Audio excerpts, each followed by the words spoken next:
It is nearly 10 years since President George Bush promised Americans there would be payback for 9/11. And the people who knocked these buildings down will hear all of us soon.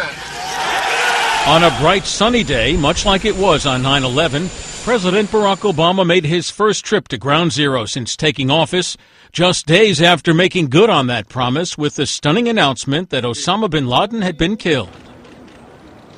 In the shadow of a tree recovered from the debris, he laid a wreath in memory of the thousands who died there. He then paused for a few moments.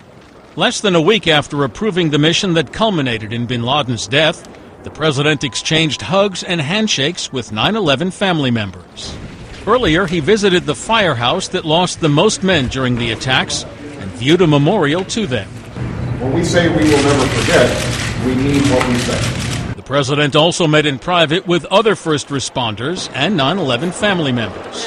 For someone like the President of the United States to take time out of such a busy schedule to actually come and pay his respects to Ground Zero and to pay his respects to so many family members, it's hugely appreciated. At the Pentagon, Vice President Biden laid a wreath near where American Airlines Flight 77 crashed into the building.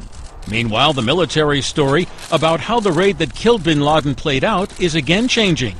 A senior defense official says only one of the 5 people killed in the raid was armed, that it happened quickly, and there was no firefight. On Capitol Hill, the Democratic-controlled Senate moved quickly, unanimously approving a resolution honoring the mission that killed bin Laden.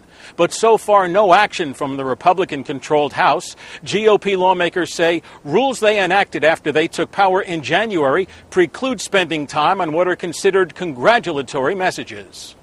House Speaker John Boehner says a possible resolution is now being discussed, and he agrees with the president's decision not to release the pictures that show bin Laden after he was shot and killed.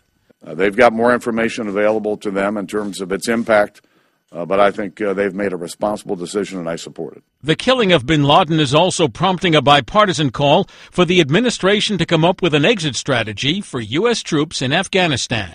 This is a hole with no end to it. We need to stop digging in this hole.